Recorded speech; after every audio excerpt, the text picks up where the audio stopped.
Good afternoon, and welcome to DCR's 2025 Social Equity Individual Applicant Verification Webinar number 2. Thank you all for joining us today.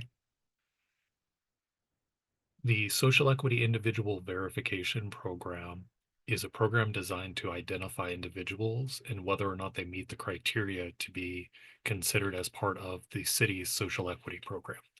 The mission of the Social Equity Program is to promote equitable ownership and employment opportunities in the cannabis industry in order to decrease disparities in life outcomes for marginalized communities and to address the disproportionate impacts of the war on drugs in those communities.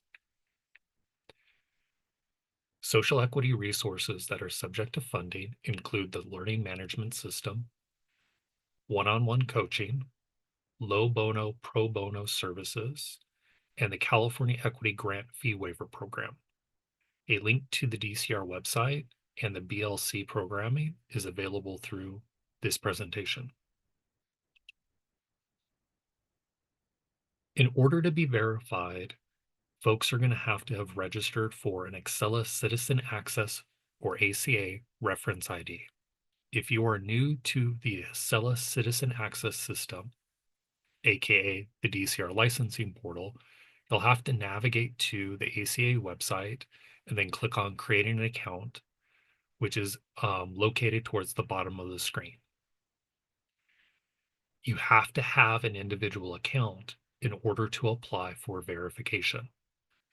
There are going to be links that are provided in this presentation that'll be available on the DCR website after today's presentation. That'll include embedded links to prior webinars where we've gone through different information like how to register for an Excel user account. An ACA reference ID is the unique ID assigned to a user. So as I mentioned, you'll go to the website if you haven't already created one, and then you would go to the bottom of the screen and click on create an account. If you already have a user account, you can go ahead and just log into the portal. If you're creating a new account, it's going to be a two-step process. The first step is to create your username, identify your email address, password, enter a security question, provide an answer, read the terms of service, check the box, check that I'm not a robot. That'll take you to the second page. For the second page, you'll have individual selected. You'll enter your first name, last name, social security number, primary phone number, birth date, and email address. And then it'll ask you to also provide a mailing address. And once you're done with that, you click submit. Once you've created your user account, you'll log into the website, go to My Account, and under Contact Information, there's going to be a header called ACA Reference ID. That's where your unique 9-digit number will be located, and that number will be required for you to complete the verification process. You'll want to write this number down before you begin the verification process. So the screenshot is showing what it looks like when you log into your user account. You can see in the upper right-hand corner of the screen, there's a button called Account Management. You'll click on that. Once you click on that, it'll take you into the Manage Your Account screen. You can see the first red arrow is pointing to a field called ACA Reference ID. Below that field, you'll see a black bar. That's where this user's ID is located. It is unique, and this number is important to submitting documentation and being added as a contact to the record. So please don't share it with folks that are not associated with you or your business entity. You'll see farther on the right-hand side, there's going to be a column for the 2019 SEIA status, and then there's another column for the 2022 SEIA status. So if you see a verification status under one of those two columns, you do not have to get verified under the 2025 criteria, but you may wish to do so. How to create a verification record. From your home screen, you're going to click on Activities. Then you'll click on Apply for a License. You'll read and accept the general disclaimer. You'll click on the SEIA verification text. That will open up a drop-down for you to select the SEIA verification and press Continue. So these are the screenshots that are going to walk you through the process. You have activities up here. You also have activities down below. So either clicking on activities will take you to apply for a license, or you can select apply for license here. Again, if you click on the activities as part of the banner, you'll see the button apply for a license. Click on that. It'll take you into the general disclaimer page. Please make sure you read the general disclaimer. Once you've read it, click on I have read and accepted the above terms, and then click continue. Now you'll see the different license types that individuals can apply for. You'll select SEI verification, which will open up the radio button down below. Make sure it's selected, and then click continue. Page 1 of the SEI verification record will have instructions, information, and tips. It'll request the ACA Reference Contact ID, which is that unique 9-digit number for the person who is seeking verification. It will have questions about your cannabis arrest or conviction, and it'll have questions on your income status. All fields are required to be filled out. If you have input an invalid ACA Reference Contact ID, it will give you an error message and prevent you from moving to the second page. So it's going to be very important that you input the number correctly. And if you get an error message, go back and verify that you have the correct ID and you didn't transpose numbers, and you're using the ACA reference contact ID that is listed on your user account. Here's a screenshot of the information and the helpful tips before you get started. This is a screenshot of where you will enter your ACA reference contact ID. We do have embedded links in the system, so if you run into issues, you can go and use some of those additional documentation or supplemental materials to help you navigate through the process. Within this ACA reference contact ID, that's where you'll enter your unique 9-digit code. The code that's entered here will be linked to the user account seeking verification. Only the user account seeking verification should be input in this box. Next is the set of questions. Do you have a cannabis arrest or a conviction? Yes. Was the arrest or conviction related to the sale, possession, use, manufacture of, or cultivation of cannabis? Yes. If the conviction or arrest is not associated with that, then you would click no. In order to be verified, it will have to be related to one of those things. So for instance, if an individual was in an altercation at a nightclub and they had cannabis in their pocket and they were arrested for battery, even though they may have had cannabis on them, the arrest is not associated with the sale, possession, use, manufacture, or cultivation of cannabis. Therefore, the battery would not be considered a qualifying arrest or conviction. You want to input your date of cannabis arrest or conviction, the location of where that arrest or conviction took place, provide the code section associated with that arrest or conviction. Please provide a web link to backup documentation for that code section. It may be a penal code section, a health and safety code section. Different states, different jurisdictions will have different code references. And to the extent that you provide us the web link, so we can go and find out more information about that particular code section, it will help us get you verified sooner. And please also review whether or not any of the disqualifying circumstances under LAMC section 10404C or D would make you ineligible for licensure. Moving on to the income portion, We will have links associated with income as well as to the IRS Form 4506T, which is a verification of non-filing form provided by the IRS. You'll enter your household size. You'll let us know whether or not you're submitting a copy of your federal tax return for calendar year 2023 or your federal tax return for calendar year 2024, or you're going to provide evidence of non-filing. Once you've made your selections, go ahead and click Continue. Page 2 of our form is going to include the 3 required documents that must be uploaded. One document is the asset attestation, which is the SEP 6003 form. It's available on the department website, and we also have it linked to this presentation. The second piece is going to be evidence of your cannabis arrest or conviction. And then the third piece is going to be your income tax return or the IRS Form 4506T, which is the verification of non-filing. All of these documents are required to be uploaded for the application to be considered submitted and to move forward to page 3 of the application submission. This is an image of the documents that will have to be uploaded. As you can see, there's an add button next to each of the items. What you'll do is you'll click on add, you'll locate the corresponding file on your desktop and then get it submitted. It'll show the file name in the box.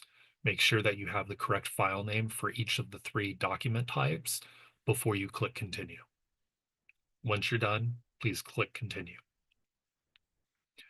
Page 3 is going to be a summary of your verification request. Please review all of the information and documentation you provided. If you need to make changes to page 1 or page 2, click on step 1 towards the top of the screen, and it'll take you back to the beginning of the information you filled out already. Once you've reviewed the information, you can click on read and agree to the certification. And once you're done with that, you go ahead and click continue to submit your verification request. That is required. You will receive a confirmation message on page 4 of the verification process with your verification record number. A sample of it is LA-V, V for verification, dash, and then it'll have a 9-digit code after that. The record number will be updated to reflect your unique 9-digit ACA reference contact ID. So this is a sample of the verification review. You can see the record type is SEIA verification. It'll have the ACA reference contact ID you entered. It'll have answers to your cannabis arrest or conviction related questions, your income related questions. It'll also show the documents that you uploaded. If you need to edit one of those documents, you can go ahead and click on edit, or you can remove it and submit a new document. Then, of course, you'll read the certification language. Once you're done reading the certification language, you'll click on the box to agree to the above certification, click continue. That will take you to a verification screen that shows your application has been successfully submitted. It will show you a record ID number. Again, you may see an LAV number that's in a sequential number once you submit it.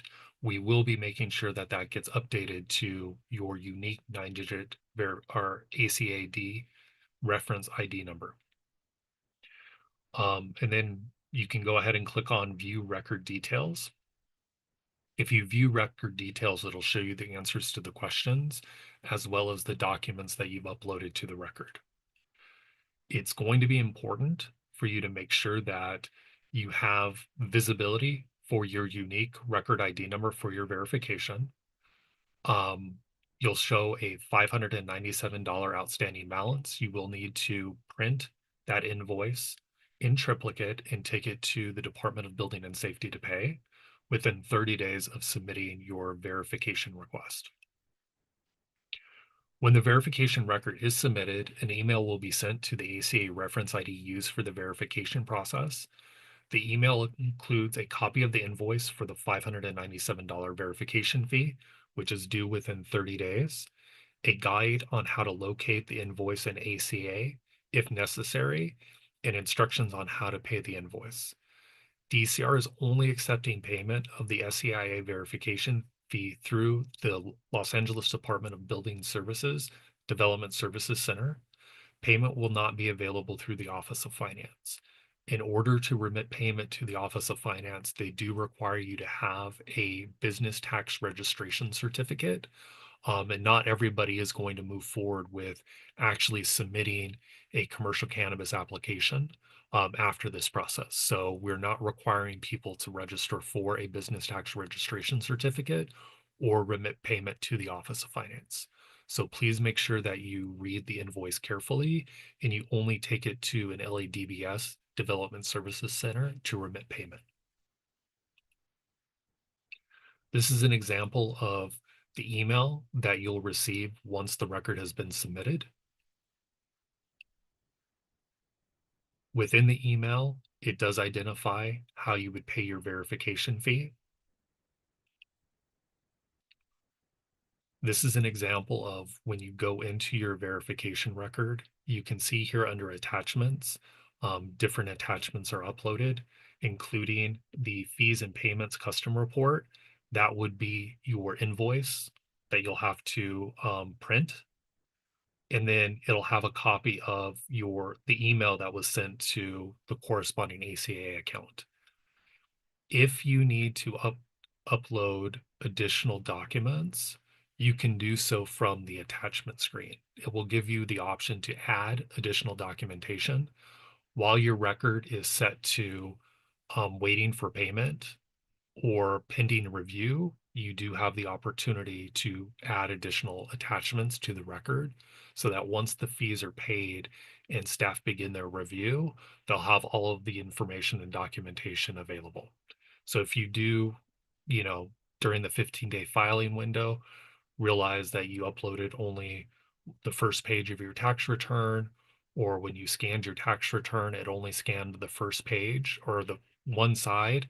So we only have the odd number pages. You can go ahead and upload a corrected copy before we complete our review. So it won't be held against you when we actually start our review, and then we can focus on only deficiencies and request additional information and if necessary during that 7-day cure period. Important information about payments. Again, please bring 3 copies of the invoice to the LADBS Development Services Center. Payment methods include check. They can be personal, company, or a cashier's check payable to the City of Los Angeles. Cash is only accepted at the Metro downtown location. For the receipt, you're going to have to provide a copy of your receipt to DCR. You can physically drop off a copy of the receipt at the DCR drop box located at our office at 221 North Figueroa Street, Suite 1245, Los Angeles, California 90012, or you can email a copy of it to dcr.payments@lacity.org. On this slide, we have all of the different Development Services Center locations. Again, Metro is the only location that accepts cash payments. After the close of the 15-day filing period, DCR will begin reviewing verification requests that are submitted. We are only going to review those verification requests that have been timely paid by the invoice due date. If the verification request has any deficiencies, DCR will send an email to the prospective SEIA detailing all deficiencies. Those deficiencies must be cured within 7 calendar days from the date of the email notification. Folks will only have one opportunity to correct deficiencies within a 7-day period. So if corrections are not made within that 7-day cure period, DCR will not be able to accept additional documentation after the 7-day period, which may result in your verification request being denied. How will DCR notify applicants about verification? You'll receive notification 2 ways. The first way is once we've processed your verification request, you'll get an email notification letting you know whether or not you were verified or the documentation submitted we were not able to make a verification based on the documentation. The other way is within the ACA portal, when you look at the green box, the SEIA status there, it will have a change to reflect if you were verified for calendar year 2025. That's another way that you can see whether or not your verification was processed and if you met the criteria to be verified under the 2025 requirements. Some reminders, individuals that were verified in 2019 and or 2022 do not need to be re-verified to participate in the Phase 3 Retail Round 3 lottery. However, you may request verification under the 2025 criteria if you like. You will have to submit all of the documentation through the portal and pay the applicable $597 fee. The verification period will open on Monday, March 17th, 2025, and it will remain open until Tuesday, April 1st, 2025, 4 p.m. local time. Prospective SEIAs must pay the $597 fee that's required by the municipal code. We do recommend that you begin gathering your documentation now. Please don't wait until the 15-day filing period opens. It's best for you to get all of your documentation ready well before the filing period opens, so that when you start your verification request, you already have the information available and you can get it submitted as early as possible. Previous verification from 2019 and or 2022. When you go into that homepage and you click on your My Account, under the contact information section, there's fields for the 2019 SEI status and the 2022 SEI status. If there is information reflecting a verification in those fields, you have been previously verified in one or both of those prior years. And if there's no information in those fields, or it says unable to verify, then you were not verified in one or more of those years. Again, this is another screenshot. You can see under the contact information, the 2 red arrows on the right-hand side of the screen. 1 red arrow is pointing to the 2019 SEIA status. Below it, you can see that it was SEP Tier 1 and 2 qualified. And then the second red arrow is pointing to the 2022 SEIA status, and you can see SEP Tier 1 qualified. So you will be able to log into your account and see statuses. We will be using the 2019 SEIA status field to record the SEIA status verification for 2025. So once we've completed the verification, expect for that header to be updated just to say SEIA status and statuses to be reflected there. Helpful links. We do have a link to the updated LAMC language. Ordinance number 188451 was effective on December 30th of 2024. When I looked at American Legal earlier this week, those changes had not been reflected there. So we do have a link to the updated language. And we did a webinar on January 30th of 2025, which was webinar number 1. So when these slides get posted, it'll have a link to that webinar as well as the slides that were presented during the webinar. And with that, we can hop into our question and answer session. Good afternoon. Our first question comes from Jose P. Does one have to upload new documentation for 2025, or does the last one apply? Documentation will need to be submitted through the verification application process.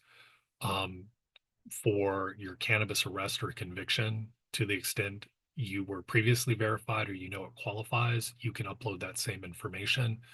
For your income, it'll have to be a copy of your 2023 income tax return or your 2024 income tax return, or you'll have to provide evidence of non-filing.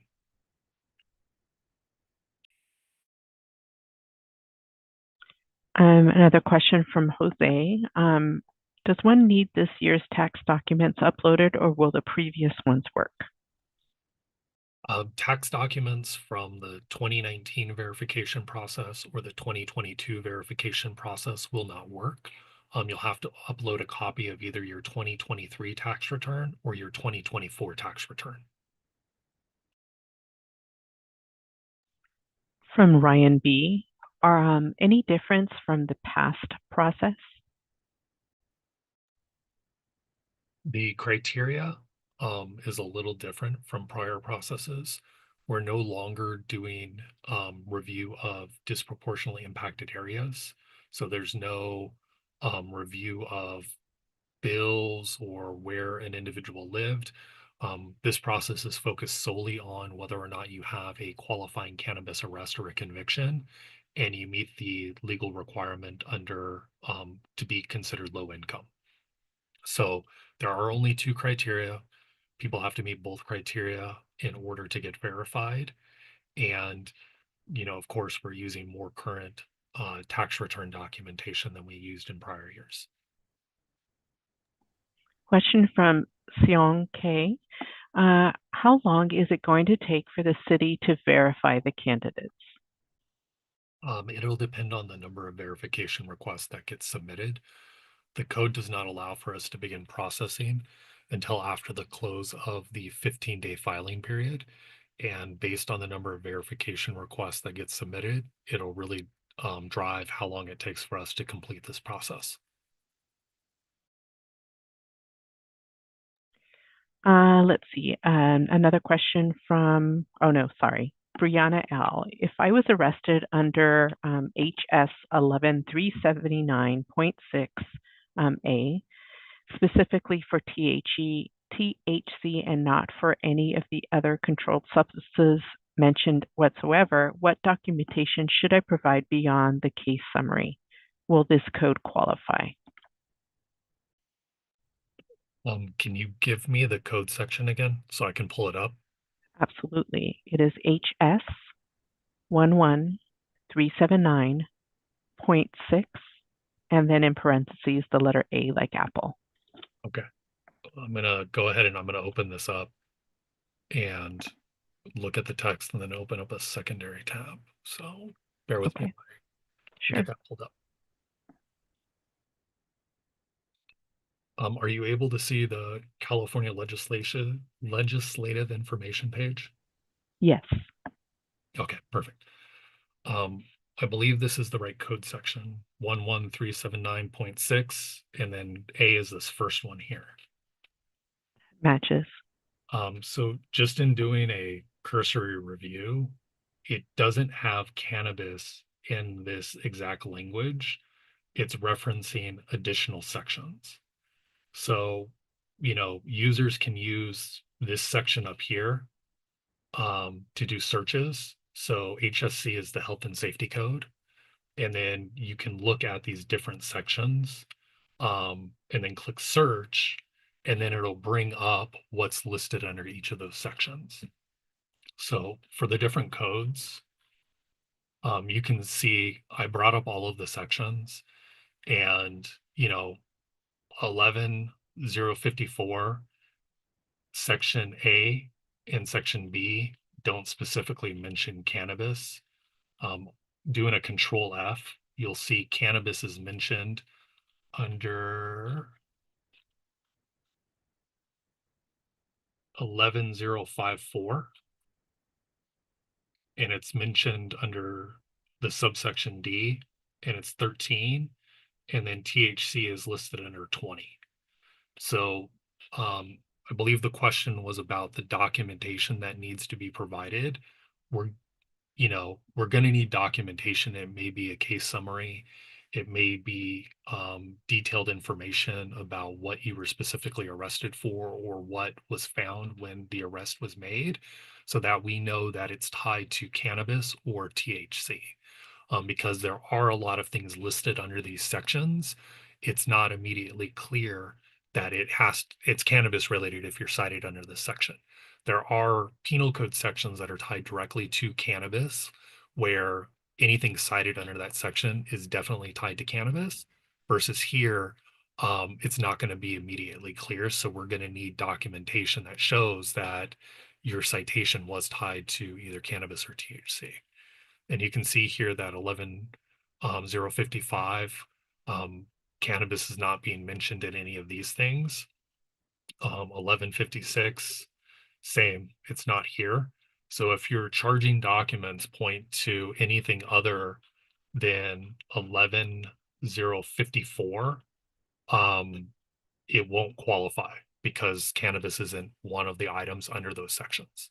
So your 11.379.6A must be tied to something under 11.054, and it's going to need to call out subsection D and have cannabis or THC. So please make sure that that documentation is there. And, this is kind of a good walkthrough for folks that are gathering information to try to make sure that you're looking at the code sections, you're able to see a nexus yourself to it being associated with cannabis, and then be able to provide the links. That was one of those fields so that it makes it easier for us to do our review.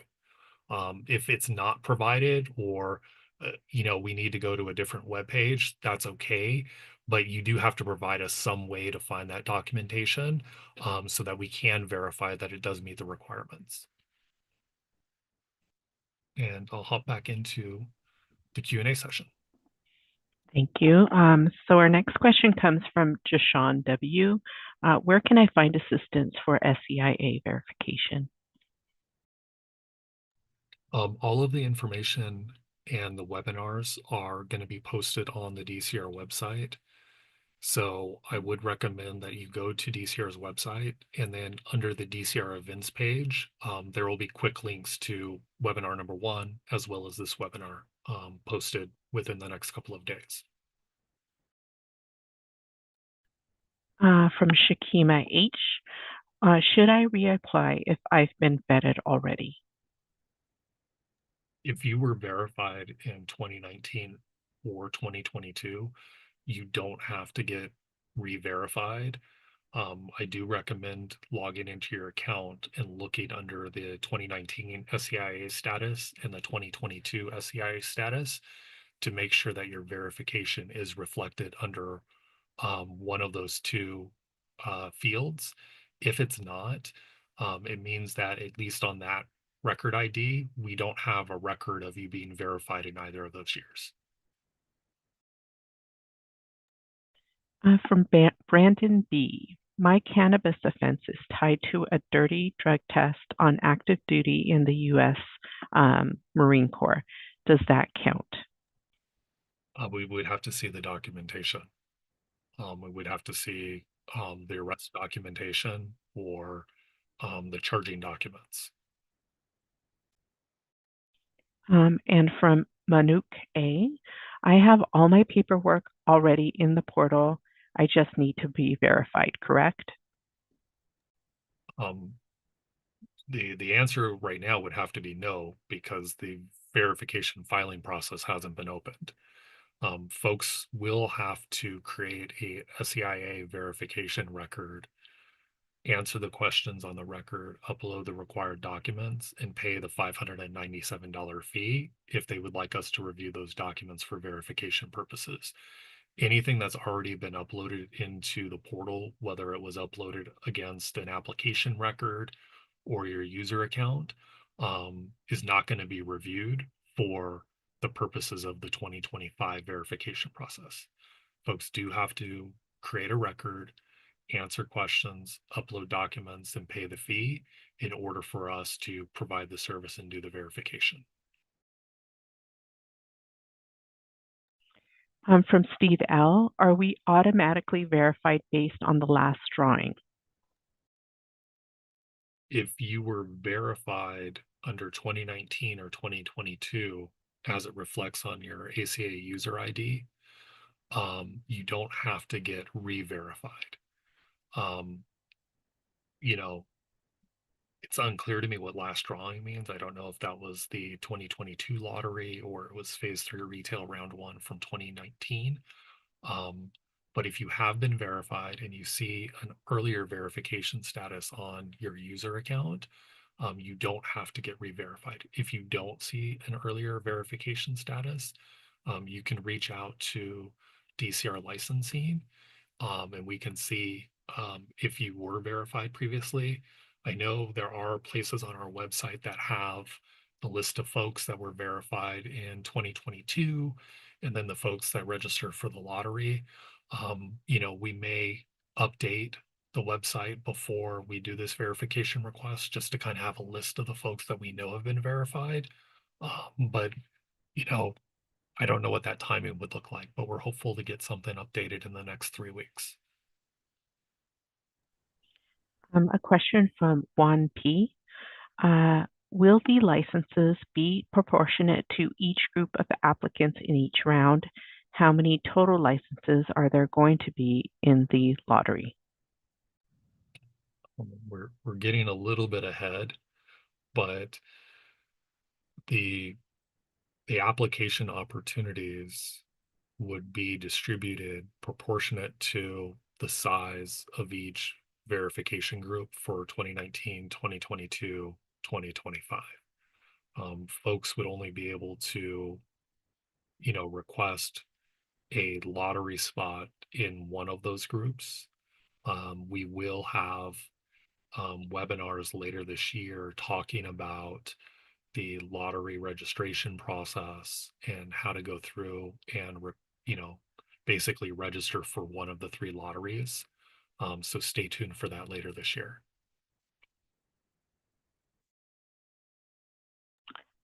An additional question from Juan P. In what year will a cannabis arrest need to occur to qualify? The current code does not have a year requirement, so it doesn't have to have happened before, 2016, like it was in earlier rounds. So if there was an arrest from 2022, as long as it meets the criteria, that would be sufficient for our purposes. Again, you know, our criteria has been expanded to include arrests from outside of the state of California. So other states may not have decriminalized different cannabis activity. And that's something that we're taking into account here with not putting a year requirement on when that qualifying arrest or conviction would have occurred. Our next question from Edgar E. When will verified applicants be announced? It's going to be done on a rolling basis.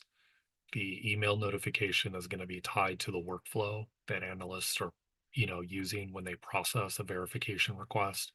If the individual is verified or we're unable to verify them, an email communication will be sent out when that record is completed. And, later on, we will, have a lottery registration process that would allow for folks that were verified to register for one of the lotteries. And then prior to administering the lottery, what we've done in the past is we've listed the folks that have registered so that information is available on the website. So verified applicants will get an email. Their status will also be updated through the ACA portal. A follow-up question from Edgar E. Are all applicants from all phases ending up in the same lottery draft pool? Again, getting a little far ahead, the answer is no. So when folks register for the lottery, they'll be registering for one of 3 lotteries, depending on when they were verified. And then once we know the total number of registrants for each of the years, we will proportionally allocate the application opportunities so that the chance of being selected is the same percentage across, all groups. Kathleen V. asks, is the low income threshold based on gross or net income? It's based on gross income. It's not based on your AMI.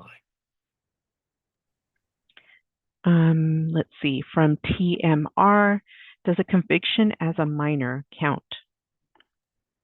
Before I answer that question, I said AMI. I meant AGI, your adjusted gross income. It's based on your gross, not your adjusted gross. If you can provide documentation that shows you were convicted as a minor, then that's something we can take into consideration. If your charge was expunged, you'll need to provide documentation that clearly demonstrates that you were convicted for a cannabis related offense and your record was either expunged or your file was sealed, but it includes that information. Kathleen V asks, do 2020 to 2023 convictions qualify? Arrests and convictions from those calendar years could be submitted for purposes of review. And if it meets the legal definition of cannabis arrest or conviction, then it would meet that criteria. Question from Sophia. If I don't meet the arrest criteria, can I apply jointly with someone who does, given they meet income requirements as well? That's a really creative question. Unfortunately, you as an individual have to meet both of the criteria. So you can't combine with somebody else and have each person meet a different criteria. We have a question from a few people who are asking for an additional explanation on the phases and the different lottery pools.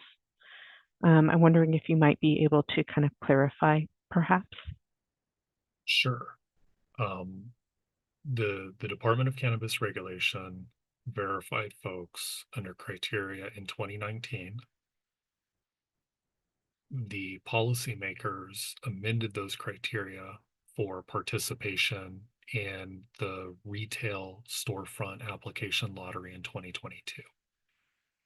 And then we recently amended the code to remove disproportionately impacted areas and expand the cannabis related arrest conviction and low income definitions. So the 2019 verifications were under one set of criteria. The 2022 verifications were under a different set of criteria. The 2025 verifications will be under a third set of criteria. When folks register for the lottery, they will have the opportunity to identify which lottery they want to participate in based on which verifications they may have met. If you were verified in 2019, 2022, and 2025, you would be able to select one and only one of those lotteries to participate in. If you were only verified in 2019, you can only select 2019. If you're only verified in 2025, you can only select the 2025 lottery to participate in. Regardless of how many times you've been verified, you only get to participate in one lottery. You can only register for a lottery if you were verified under the criteria for that lottery. We will be doing 3 separate lotteries. We'll be doing a lottery for folks that opt into the 2019. We'll be doing a separate lottery for folks that opt into 2022. We would be doing a third lottery for folks that opt into 2025. Once we've completed the lottery registration process, we will look at the number of people who have registered for each of those lotteries, and we will distribute the application opportunities proportionate to the number of people in the lotteries. So if 60% of the folks who have registered for a lottery are in 2019, 60% of the application opportunities will be allocated to that bucket. If 30% of the verification requests are submitted for 2022, 30% of the application opportunities would be allocated to that bucket. And lastly, if 10% of the verification requests are submitted for the 2025 bucket, 10% of the application opportunities would be allocated to that bucket.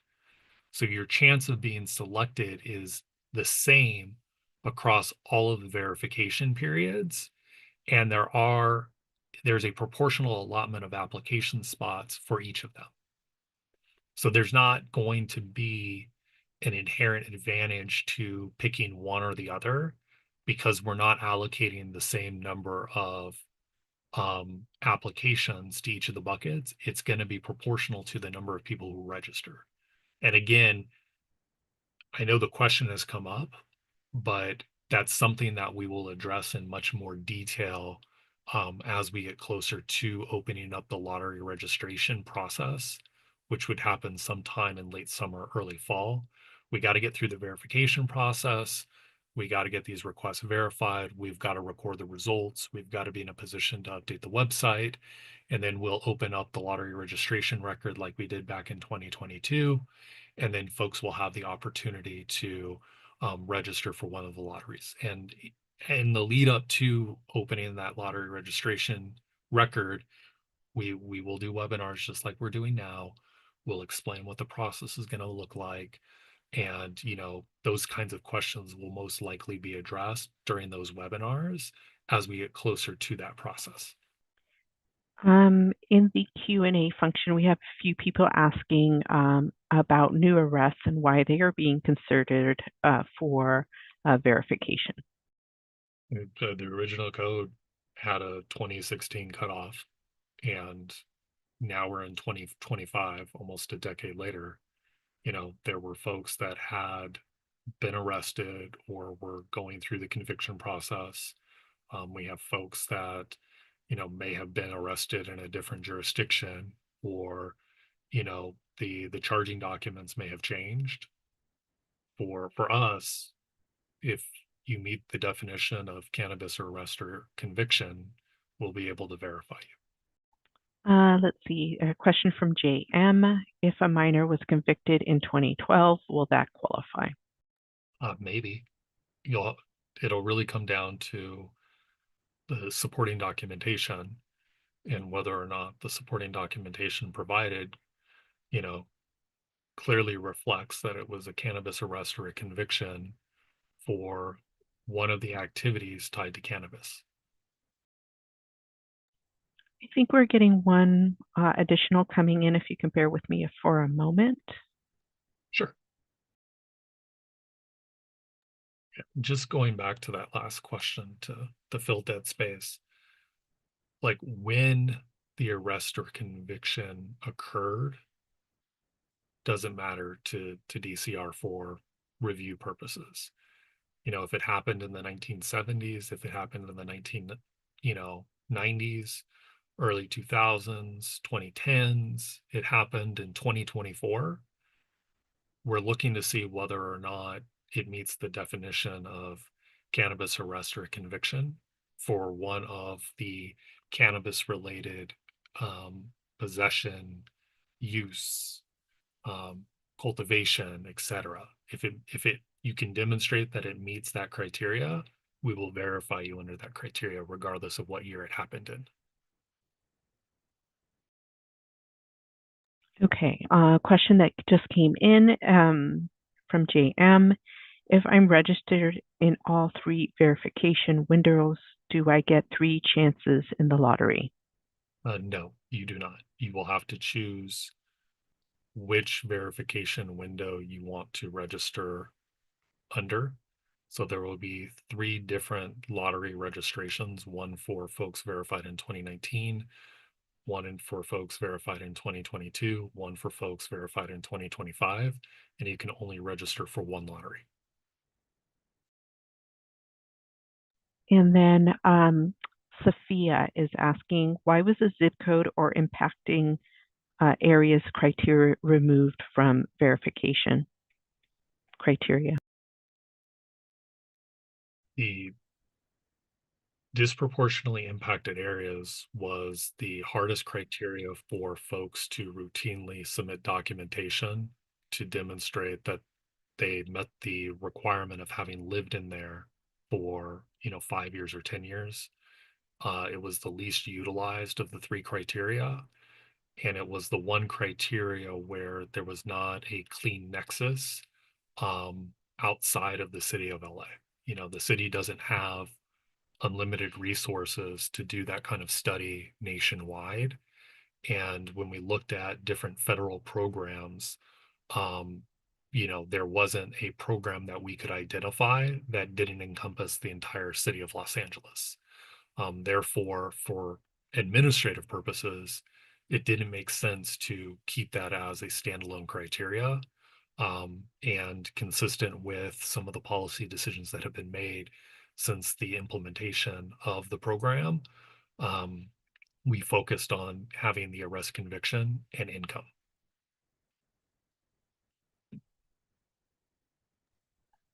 A question from JM. How will the lottery be administered?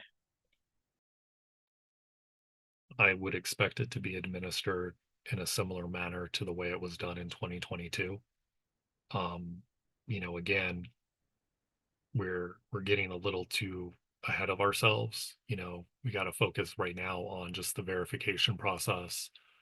We'll talk about the lottery registration process later this year. And then the last piece, of course, is going to be the actual administration of the lottery and the information as it relates to the lottery and the administration, we'll post and we'll have webinars about. But I don't want to get too far ahead in that, conversation, just in case some of the administration, changes between now and when we actually conduct the lottery.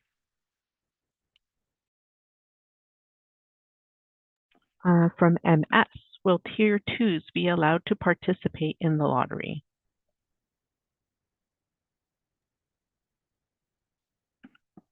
Comes down to the verification and whether or not the verification is reflected on the ACA user's profile.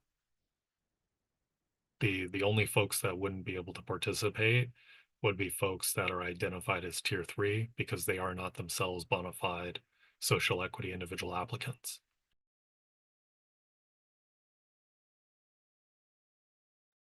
Again, let me check in with staff for incoming questions. 1 second.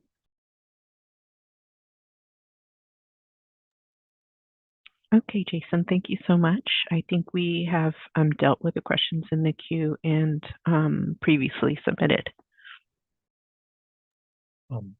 Thank you. I really appreciate you taking the time to ask me all these wonderful questions. Just throwing out some contact information for our department. If you have questions about the social equity program, please email those questions to dcr.sep@lacity.org. If you have questions about the verification process, please email those to dcrlicensing@lacity.org. And then the department does have social media accounts, and I've got the links to those social media accounts up on the website. And I just want to thank everybody for attending today. Have a great day.